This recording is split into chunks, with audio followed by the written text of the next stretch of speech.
So, over the last month, one man has been single handedly carrying the Raw brand.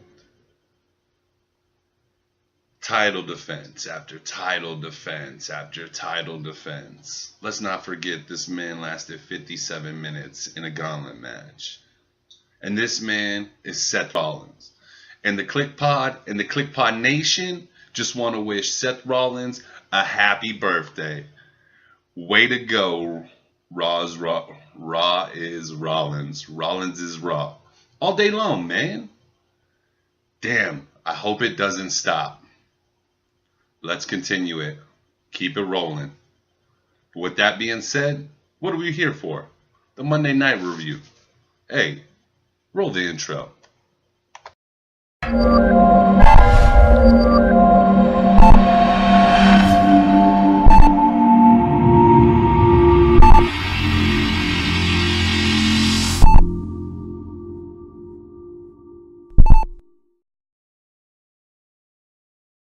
Yo, what's up, guys? Thank you as always for joining me each and every Monday night, and as we go ahead and we review Monday Night Raw. With that being said, man, can't tell you guys how much I love you guys out there in the Kliqpod Nation and anybody new coming to check out the channel. Real quick, what we're about is we're a wrestling podcast. We do predictions, reviews, we do roundtable discussions, we do it all. So, with that being said, I want to give a huge shout out to my buddy Graphics Flam. Go check out his YouTube channel. Follow him on Twitter, anywhere you can. That's spelled GRAFIXFLAM. Go ahead and go follow him, guys. Doing awesome things with WWE 2K, Fortnite, and all kinds of other things. Don't miss out. But with that being said, guys, tonight's show, as you could tell, I'm not rowdy. I'm not losing my mind. So thank you, WWE, for that much. Was the show great? No, not by any standards. But was it better than last week? And that's what's most important. And yes, it was. All we can ask for is improvements, man. I did not want to go through another week having to suffer watching what I had to watch last week. But with that being said, initially, the WWE scared me on this one. Raw starts off with the exact same match we finished last week with. So already I'm like, oh shit, here we go, man. I don't want to do this 2 weeks in a row. Obviously I will because I love you guys and I love doing this. But damn was I scared. Thank God for a man named Kevin Owens. This man came out and saved our lives from watching it a second time in a row. Now there were a couple cool spots when KO interfered in the match, but not really interfered. He just got on the mic from the commentators area. First, initially, he distracted Braun with it. Finn. Then he distracted Braun, and that actually gave Finn the upper hand. Finn's able to land one coup de grace. He goes for a second one. Unfortunately, before he can even try to pull it off, KO interferes, and that's the match. But not only there, KO thinks he can get them hands on Braun, which is a horrible freaking idea, man. That's like me in real life trying to go up to Mike Tyson and put my hands on Mike Tyson. Like, if I even attempt it, I better expect to be hurt. So, with that being said, man, we see KO hauling ass, goes and finds a valet, tries to get the car, and then you think he's dipped. But unfortunately, Kurt Angle stops him before he can go anywhere and lets him know, hey, you got a match later tonight, buddy. Where are you going? He's like, pissed. Do you blame KO, though? I mean, you would be pissed, too, man, if you're trying to run after committing this crazy-ass monstrosity. That's what we'll call that, trying to assault a monstrosity. Crazy son of a... Almost let one slip there. But this is going to lead to KO's match later in the evening. Now, we get a performance from Elias. And this is weird, because Elias comes out to first perform, and he's taking a while. He's getting them to set up, getting them to adjust the mic so you can hear less of the crowd, more of him. Everything you want, man. I don't want to hear the damn crowd. I want to hear Mr. Money Elias. Man, I walk with Elias. WWE. That's all day. But with that being said, guys, Elias doesn't play before the commercial break. So I'm like, holy shit, man, they're just dragging this out. Is it because he hasn't gotten to play in a while? And then we come back from commercial break, and he is interrupted by The birthday boy himself, Mr. Seth Rollins. Once again, happy birthday, Seth. Thank you for everything you're doing, everything you've done, everything you're going to do in the future. You are killing the game right now. There's no one hotter or better in the company than what you are doing. You are literally carrying Raw on your back.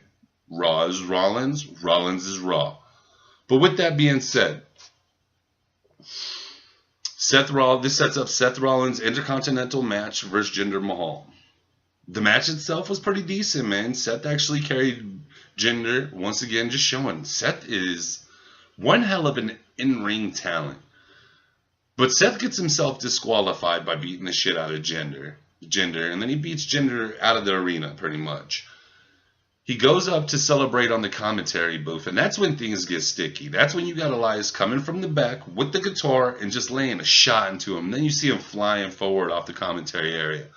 And as we all know, that's a little elevated. And obviously we can't see what he's falling onto, but damn, that would have to suck, man. Getting that guitar shot to the back and then dropping. So really entertainment segment at this point.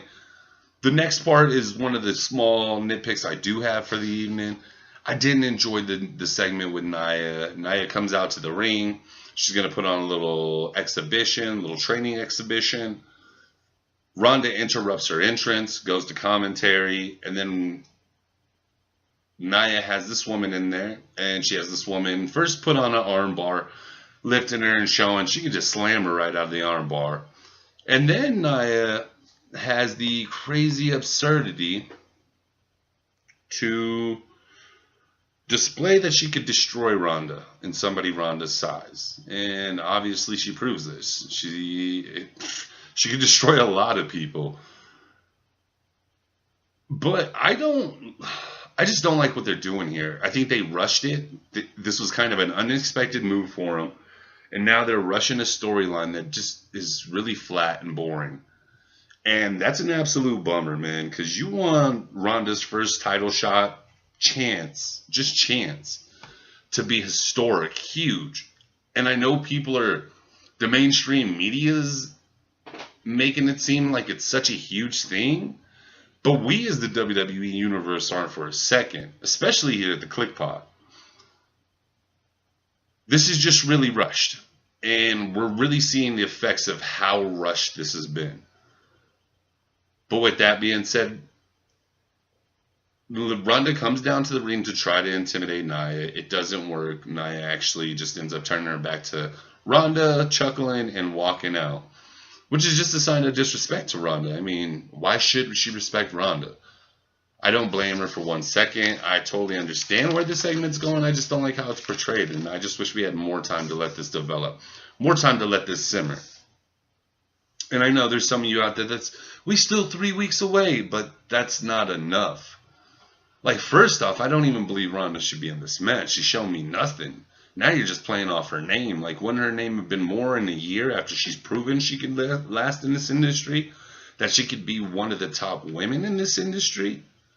I don't know. Maybe that's just me, but go ahead down there in the comments and let me truly know what you guys think about this Nia and Ronda feud. Is it too early? Is it perfect timing for you? If it is perfect timing, give me some reasons why it's perfect timing for you. Try to help me understand a little bit better. Now we move on to Bobby Roode versus KO. The first thing I want to say is I was actually entertained by this match. This gets me excited to look forward to the future. At this point, I don't think Bobby's barely a mid-carder regular. I mean, I don't ever see him going for the big card anytime soon, and that's what's tough. But with that being said, we know KO brings it. Mic skills amazing, and ring work ability phenomenal. But seeing tonight gave me an idea, or just allowed me to daydream upon what I would envision these two going for an actual title would be. What kind of a storyline could you run? How would this really play out? Would this be something you could carry over with the everyday fan? And for me personally, I think you could. And I think the funniest thing is You could turn Kevin Owens back into that anti-hero, turn Glorious into the heel persona he should be already, which we're just wasting time with the babyface gimmick. And I think these two would actually do a lot of work. And I think you do it something amazing, some kind of amazing setup. Like Sammy keeps getting screwed over by Bobby, and KO comes in to save the day. I think something along those lines would be good. Obviously, we can't set it up right now, but we could definitely get there and definitely build something up. So I definitely recommend you guys go back and watch this match. With that being said, the ending was phenomenal. We hear Braun's music hits. Now, the ending from the in-ring ending continuation on, I thought was phenomenal. We get KO throwing Bobby Roode off the ropes, coming back. He's going to go for the pop-up powerbomb. Instead, Bobby reverses this, and he tries to go for the glorious DDT. This is reversed. Kevin Owens going for the backdrop. And then instead, we get the rollover pin attempt, but pin attempt's cut off because KO throws all his weight down, legs over the shoulders, playing 1, 2, 3. Now, before KO can get out of here, we hear Braun's music hit. First off, Braun is a freaking athlete. Watching this dude run down and chase Kevin Owens down was phenomenal. Now, I know this was obviously the setup, but it just the way this big boy moves, it just reminds you there's some freakishly gifted people out there. So he gets his KO. KO gets the beating he deserved for the nonsense he did earlier. And Bobby Roode goes to celebrate with Braun. Braun ain't having it. Turns around, choke slams Bobby Roode off the top turnbuckle. Once again showing, hey man, he is ready for the Money in the Bank. And we still 3 weeks away. I think this might be my Money in the Bank winner. I would love to hear your guys'. If you guys already have a prediction for it, drop it down below. If you don't, man, think about it. Ponder on it. Because when we do the prediction show, I want to know your predictions. That's the point of this. Man, and with the information we're going to drop a little later, it's going to make it real interesting what your prediction is. With that being said, we move on to a ring appearance by Sami Zayn. First off, the first thing I want to say is everybody giving Sami Zayn a hard time about last week's segment in the WWE. Yes, the segment itself was absolutely horrible. That's the problem I have with it. I stand with JD, man. I was listening to JD from at JD from NY206 this weekend, and he's just referencing the same things we believe here. Is that we didn't have a problem with the men dressing as women. I didn't feel it was transphobic, anything along those lines. I just thought he was portraying fake sisters, and it would look kind of weird if he was beating the shit out of 3 actual women. The problem I had with the segment, it was just sucked. It just wasn't entertaining at all. And it was the genius idea of Vince McMahon, and sometimes he just throws that shit in your face, as JD said. But once again, I didn't have a problem. I didn't feel it was transphobic or anything like that. And if you guys don't know out there, I have trans friends that I fully support. Love them to death. But I didn't feel that segment was that way at all. For me personally, would you have rather it been 3 actual women coming out for that segment and getting their ass kicked? Yes, now you can hit me with we could have avoided the segment altogether. Sure, I bet the WWE wishes they would have as well. But hindsight's always 20/20. But wouldn't you have preferred it been 2 men just representing his sisters? Because he's trying to play off his sisters, not that he has brothers.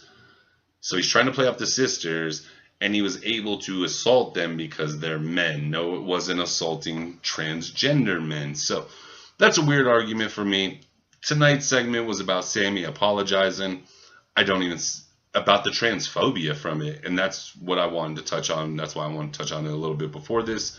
Is I just don't see where the apology for that should come out. I think it should have just came out that it was a horrible ass segment. And he's sorry he ever made us sit through this shit. But of course, we get Bobby Lashley coming down. They agree to a match at Money in the Bank. Bobby gets a little assault on Sammy. End of the segment. This is nothing I'm excited about, man. For me, think Bobby Roode just came back, what, month and a half ago, and he was hot as shit. Now his run's pretty much over, so I don't even know what we're waiting for here anymore. Now we get my money man, Mr. Drew McIntyre, coming out with Dolph Ziggler, and he's gonna face Chad Gable. Drew made a quick work of Gable, hits him with the Claymore with the finish, the 1-2-3, goes on the mic for a little bit. That's something I definitely think you guys should go check out. This guy's intensity and mic skills, from where he was when he first was there to what I seen him in TNA, where you could see the transformation starting, to NXT to now. This guy's on a whole different level right now, man. It's kind of crazy, dude. So I'm pretty excited to see what. I just can't. I'm excited for his future. I'm really excited to see Drew McIntyre's future going forward with the company, because everything he's doing now, I mean, his in-ring ability, phenomenal. Mic skills, absolutely amazing. The intensity and fire this guy shows. I wish the rest of the locker room would take note. Truly take note. Now, I know he's saying he's here to change the complacency. But, I mean, I just hope the rest of the WWE locker room's taking note. This is how it should be done, guys. Him and Samoa Joe is a match I really look forward to, because I think the whole build-up, the intensity, will be out of this freaking world, man. Then we get my team, your team, the B team, with their B team barbecue, trying to convince the rest of the tag team division that they, being undefeated, earn tag team title shots. Now, earlier in the night, they had a little meeting with Kurt. Kurt said you have to convince the rest of the tag team division that you should jump ahead and earn the spot. Now, in their mind, it was just convincing them mentally. In Kurt's mind, obviously, he meant you better start destroying dudes. Like, you better set your mark. So we get the barbecue tonight. Cool little segment. Titus is not happy, and this is definitely a part I think you should go listen to on JD from NY206. His ain't even out yet. He's probably literally recording it or about to drop it while I'm recording this. Guys, go check that out. He's going to say something about that and Titus Catering, and I know it's going to be hilarious. I actually am really looking forward to that segment tomorrow morning from JD. But with that being said, Titus just goes off on how the food's not that good, it's not seasoned, yada yada yada. Just plays, just beats him up for the food idea. And then that's why they called him out there. The rest of the tag team division just decides to pour food all over him, everything like that. The B team gets a little even. They leave. They find Kurt Angle. They complain to Kurt. Kurt sets up a battle royal to see who will face Matt and Bray. So I'm hoping the B team pulls this one out, and they will be the team that goes up against Matt and Bray. With that being said, I want to touch on something I was listening to. I heard about JD talking about, and I forgot where he got the reports from, but it said that with this Fox deal on SmackDown, we might not really see any tag team division. That's the reason we haven't seen Authors of Pain and Sanity on the show, and I'll definitely dive into that a little bit more tomorrow. But I don't ever want to see this tag team division ever go away. I mean, even though we don't have the greatest teams on Raw, I enjoy the tag team division. I think it's something huge with wrestling, as do I most wrestling fans. So why take this away from us? You should just run this and do this better and present a better product for the tag team division, and then nobody would have these issues at all.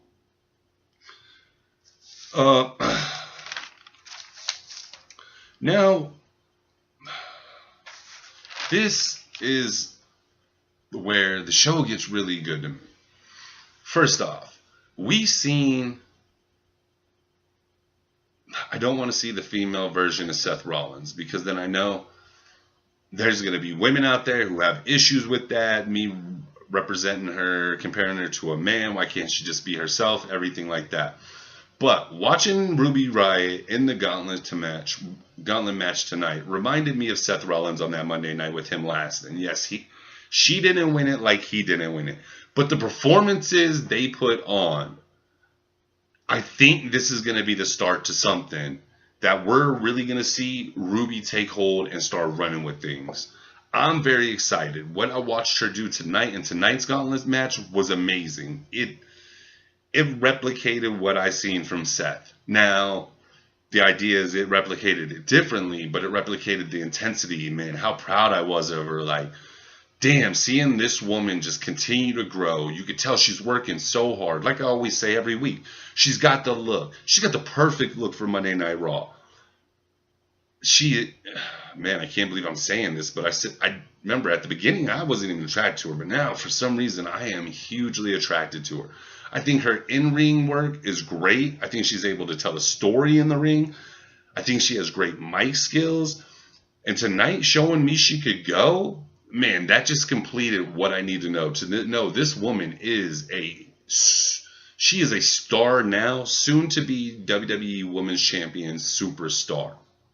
So, our very first match of the Gauntlet tourney for the women's Money in the Bank qualifier match. The last spot was between Bayley and Liv. This was quick, man. This was Liv came down. She was doing her celebration, went to taunt a little bit, got the Bayley to back. Boom, over. 1, 2, 3. Next we get Sarah Logan. And with this being said, I thought these two got finished like they should. Sarah's was a little bit longer than Liv. But she gets eliminated as well. Now, there's a cool part in here where... it's not this match. I'm jumping ahead. So, Sarah gets the loss. Sarah and Liv beat down Bayley, which plays on to the next part. The third opponent coming out... So, first we got Liv. Now we got Sarah. Then we had Sarah. Now we have Ruby Riott coming out. I'm excited. I know she's going to do big things. Honestly, I was hoping she would win this. Unfortunately, she didn't, but it's not in an unfortunate way. The winner was somebody I would love to see go. Hopefully, they're going to do her right, but we're not there yet. Ruby comes in, and she takes advantage of what the Riott Squad already set up with beating down Bayley. She gets the 1, 2, 3 on Bayley. She moves on to Dana Brooks. Dana comes out aggressive, but it's a quick aggression. Ruby hits her with the Riott kick, 1, 2, 3. Now, this is when Ruby really started to impress me. She's going with Mickie James. And her and Mickie James put on a great little showing. Obviously, Mickie had the upper hand. She was the fresher woman. But everything that Ruby pulled out was at the perfect timing of when you were like, damn, Mickey's about to pull this out. Nope, kick out by Ruby. Boom, counter. So Ruby uses the tights to get the 1, 2, 3 in here. We move on. This is when I think the best part of it. It's Sasha versus Ruby. These women, what they did in the ring tonight, man, just made me look forward to the possibilities between these two ladies as we continue to progress in this women's movement. Wow. Shout out to you ladies. Hats off. You guys did an amazing job tonight. Go back and watch this part of the Gauntlet match, guys. If you want, watch the whole thing. It was all pretty good. But this is really the part that stood out to me. Watching Ruby work with Sasha was excellent. There's a move where Sasha has Ruby up. Ruby ricochets off the freaking turnbuckle and hits it into the DDT. I loved it. This should become a regular thing for her. That was an absolutely phenomenal move. It should be in her moveset. No ifs, ands, or buts. Then Ruby messes herself on the rope. She's kind of hungover. Sasha sets it up, gets the power bomb, hits the bank statement from there, or goes for the pin. Dennis doesn't get the pin, uses the kick up to reverse on freaking Ruby, gets the freaking bank statement. Riott Squad comes down. Sasha gets distracted by this. At this point, this is actually where I thought Ruby was going to pull it out. Instead, we get Sasha getting the advantage back on freaking Ruby, getting the bank statement, finishing out. Ruby taps 1, 2, 3. Sasha qualifies for the Money in the Bank tournament. I'm stoked. This woman deserves it. Not only that, she should win the Money in the Bank tourney. I expect an amazing performance out of her. If any woman can do it that's in there so far, I mostly believe in her. But I believe all these women are going to do something amazing in this Money in the Bank tournament. Really looking forward to it. But with that being said, guys, that was tonight's show. As always, thank you for joining me. If you're still sitting here, go ahead and reach down, give us a like, a subscribe. Hey, don't forget to follow us on Twitter, Twitch, Kliqpod Gaming, and then me, Kliqpod JG. Don't forget to follow us on iTunes, Podomatic. Man, we can't say thank you enough for following us on all these places. But with that being said, guys, as always, I'll see you tomorrow night with Tuesday Night SmackDown. But kick ass, take names, and peace.